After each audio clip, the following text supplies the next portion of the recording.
The armed forces of the United States are known as the United States Armed Forces. The Army, Marine Corps, Navy, Air Force, Space Force, and Coast Guard are the 6 service branches that make up the armed forces. The 8 uniformed services of the United States include all 6 of the military services. Each military service has a certain duty and domain allotted to it.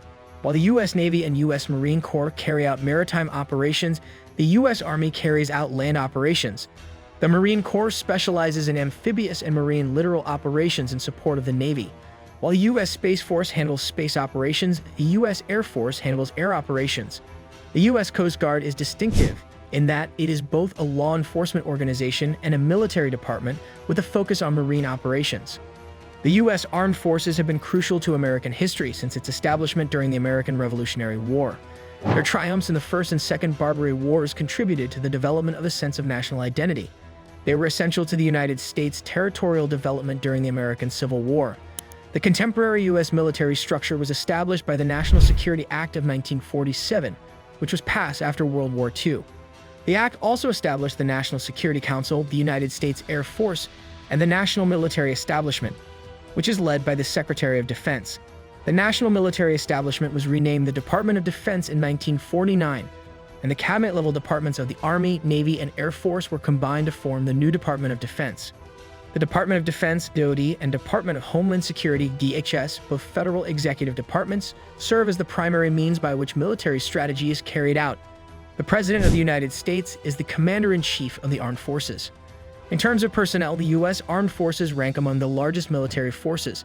They recruit employees from a sizable pool of skilled volunteers. Although it has been utilized in the past, military conscription has not been practiced in the United States since 1973. All male citizens and residents of the United States between the ages of 18 and 25 must register with the Selective Service System, which retains the authority to conscript them. The U.S. Armed Forces are regarded as having the strongest military in the entire globe. The highest in the world. In 2022, the United States spent $877 billion on its military, or 39% of all defense spending worldwide. Due to its vast budget and resulting modern and potent technologies, the U.S. Armed Forces have significant capabilities in both defense and power projection. This allows for widespread deployment of the force around the world, including almost 800 military locations outside of the United States. The U.S. Army Aviation Branch is the second largest air force in the world, behind the U.S. Air Force. The United States Marine Corps Aviation is the world's 7th biggest air arm, while the United States Naval Air Forces is the world's 4th largest air arm and the largest naval aviation service. By tonnage, the U.S. Navy is the biggest in the world. The United States Coast Guard is the 12th largest marine force in the world. The only operational autonomous space force in existence is the U.S. Space Force. Article 2 of the Constitution establishes presidential leadership over the American Armed Forces, designating the President as the Commander-in-Chief of the Army and Navy of the United States, and the militia of the several states when called into the actual service of the United States. The Department of Defense is the major cabinet department for military matters, and the Department of Homeland Security is in charge of managing the U.S. Coast Guard. The U.S. Armed Forces are divided between these 2 cabinet departments. The chain of command in the military runs from the President of the United States to either the Secretary of Homeland Security or the Secretary of Defense, depending on whether the service is provided by the Defense Department or the Department of Homeland Security. This ensures civilian control of the military. The military departments, Department of the Army, United States Department of the Navy, and Department of the Air Force of the Department of Defense are civilian-led organizations that supervise the equally weighted military service branches arranged inside each department. Forces must be organized, trained, and equipped by military departments and services, with the Unified Combatant Commands serving as the actual chain of command. Although it is not part of the operational chain of command, the Joint Chiefs of Staff is the highest-ranking military organization in the U.S. Armed Forces. The Chairman of the Joint Chiefs of Staff, who serves as both the President's and the Secretary of Defense's primary military counselor, is in charge of it. Vice Chairman of the Joint Chiefs of Staff serves as their deputy. The Commandant of the Marine Corps, the Chief of Naval Operations, the Chief of Staff of the Air Force, the Chief of Space Operations, and the head of the National Guard Bureau are additional members. Although not a formal member of the Joint Chiefs, the Commandant of the Coast Guard occasionally attends meetings in his capacity as a military service chief. The senior enlisted member of the U.S. Armed Forces is known as the Senior Enlisted Advisor to the Chairman. The President of the United States, the Secretary of Defense, the Secretary of Homeland Security, and the Chairman of the Joint Chiefs of Staff are all members of the United States National Security Council, which provides advice to the president on matters about national security, the armed forces, and foreign policy. The Deputy National Security Advisor, Homeland Security Advisor, and National Security Advisor may all be U.S. military personnel.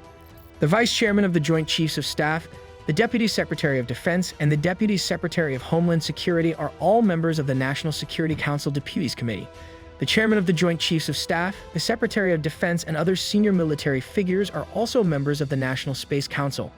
The implications of the military's shifting relationship to civil society are examined by contributors from a variety of disciplines, along with topics like the development of American strategic doctrine, the demographics of the all-volunteer force, technological advancements in weapons, the growing use of private contractors for duties once carried out by uniformed service members, representations of the military in popular culture, the issue of women in combat roles, and the psychological effects of military service. Strategic affairs counter-revolution. The 2000s experience in Iraq and Afghanistan is used to evaluate 1990s claims of a revolution or transformation in military affairs. It is emphasized how crucial it is to take both political and military matters into account. Despite having superior capabilities for regular war, the United States was caught off guard when involved in irregular forms of conflict like terrorism and insurgency. The United States' capacity for counterinsurgency substantially increased. However, it does not follow that the U.S. will suddenly take part in more illegitimate battles.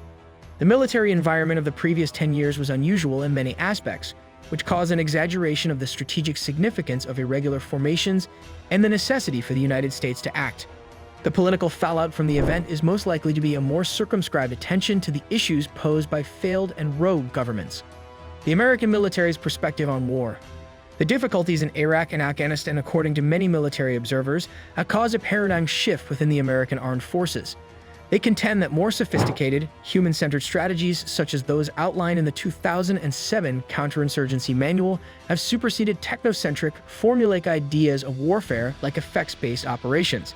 This essay explores the development of military doctrine in the United States, the influence of a technologically inspired revolution in military affairs, RMA, and the belief that adequately armed U.S. armed forces could swiftly and decisively destroy any adversaries are discussed, as well as how lessons from the past shape contemporary strategy. Despite their successes on the battlefield, U.S. forces have been unable to accomplish their national goals in either Iraq or Afghanistan, leading war intellectuals to look for fresh historical lessons, doubt the existence of an RMA, and develop a new theory of war that emphasizes uncertainty, adaptation, and innovation. Future of the draft, some comparative thoughts. This essay offers a comparative and historical analysis of current American military structures. It is primarily concerned with the beginnings, development, and final abolition of conscription in Western Europe. The conventional role of the military in European states had slowly decreased by the 1970s, and the formal elimination of conscription in 1989 marked the culmination of a protracted, largely unnoticed upheaval. A quick examination of military structures found outside of Europe sheds light on the political, cultural, and military importance mass conscript armies will continue to hold in many regions of the world. The American experience seems to mix elements of Western European civilian states with the willingness and capacity to project military power when viewed in a global context.